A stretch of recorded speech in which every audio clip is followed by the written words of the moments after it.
to The 10? What's that? the iPhone. This is a 10. Yeah. How do I? Oh, Maybe I crazy. should push it back on. Okay. So if I sit here, that's good, right? That looks great. I Yeah. think so. Yeah. Okay. Cool. Yeah. Episode 3, and I'm here with Frankie.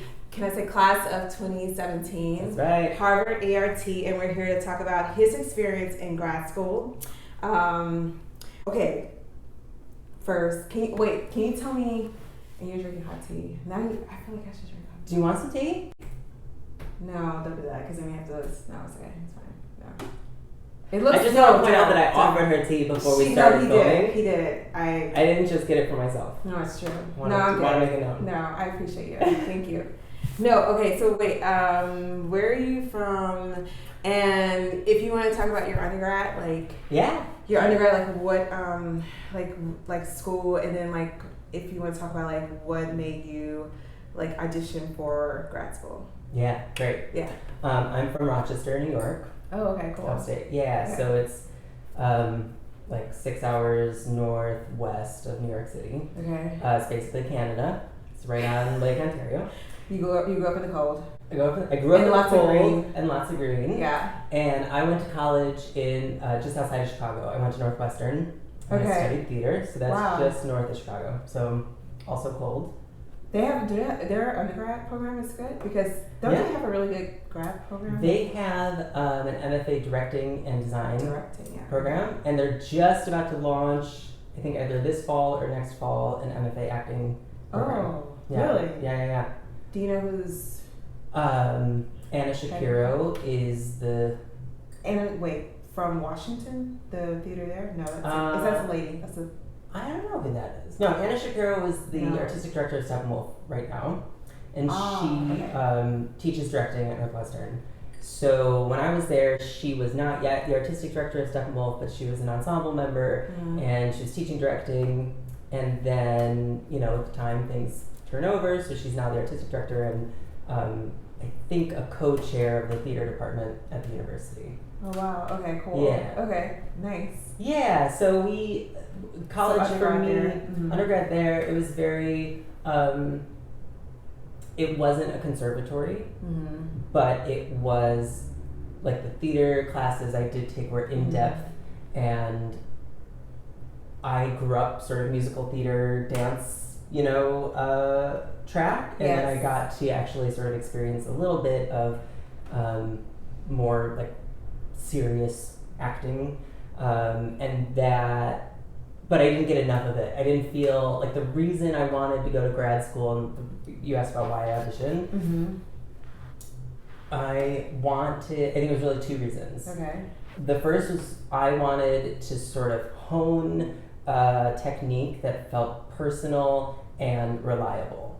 So in college and, for the few years I worked in Chicago after graduating, sometimes I would like kill an audition and feel so good, and I would sometimes get cast, and often though I felt like I walked out of the audition room and I just felt baffled at what happened. Like why did it go that way? Why did I do that thing? I Did didn't you like drop lines, or were you got Kind were you of, got or- focused, or like were you? I think it's a combination of not being focused and sort of being not having sort of like a strong enough actor's ego. There's like there's very unhealthy ego, but there's also, this is something my acting teacher in college used to say, if you're going to walk into a room and be vulnerable and ask for work over and over and over and be told no a lot of the time, you kind of need like a healthy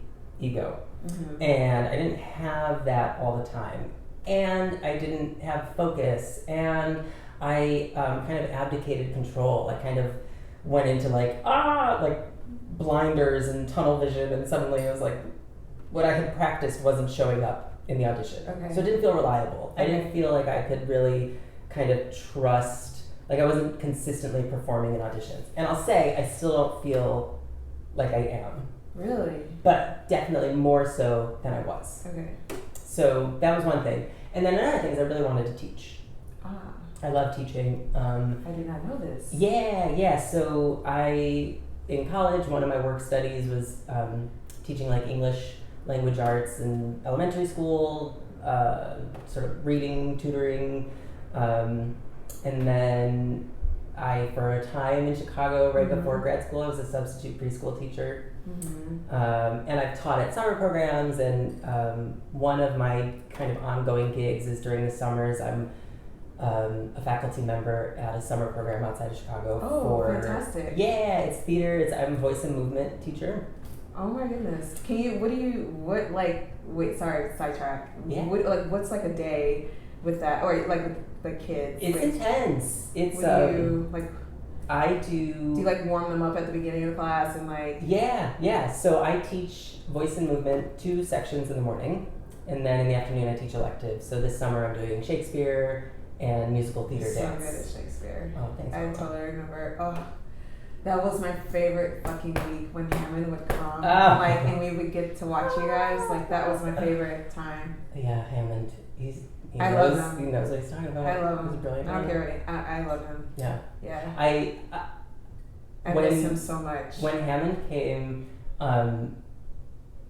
I went through it because I felt so prepared and I had studied and you know. Oh my God! I remember one day in the lobby at ART, and I remember you sitting there. I think Melissa was talking to you. And I think this was during Hammond. Oh, and I was probably like, ugh. Is this right? I think so, yeah. Yeah. I was totally like drained and exhausted. Yeah, because he came, we only had him for so much time. And he knew that. So he was no nonsense. Get rid of those bad habits. And I felt, I glossed all the words I didn't know, and I looked everything up, and I understand the historical context, and blah, blah, blah, blah. And my little, gold star mentality was going off, I did it right, so tell me I did well. But he was like, there's no time for that, because you're not doing as well as you could, And so much to his credit, he was just like...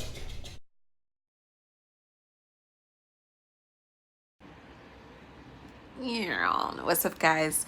What's up? It's Chris Brown, producer History 18.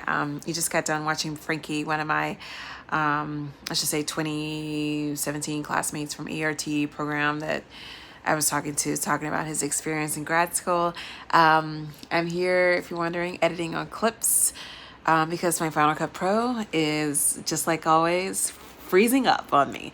So I was just like, I really need to get this video out. I really want to get it out soon. And so I was like, I guess clips is like the last thing to do. I could have did iMovie, but I'm just a little bit more familiar with clips. It's a little bit more easier for me to use. My roots are dark and black. Good Lord. Anyways, if you guys have any questions, please feel free to hit me up, DM me on Instagram, producer History 18. I hope this video is valuable to some people who are interested in grad school for acting. What else? Yeah, I'm here in East Hampton, New York, editing in my new room. Ha ha ha. Look at that. Look at those gigs. And with my computer that doesn't want to work with me. But anyways, I hope you enjoy this interview with Frankie. He's such a cool, super cool, dope person, beautiful person. And we just ended, or just was about to start talking about his experience with Shakespeare and Hammond, who was like one of our God, he was such a hard teacher, but a really amazing, brilliant teacher at ART Harvard. And the next couple of videos are more about Shakespeare and his experience through grad school. I hope you guys enjoyed. And again, just DM me if you have any questions about grad school, auditioning, anything like that. Okay, I hope you guys enjoy. Thanks for watching. Bye.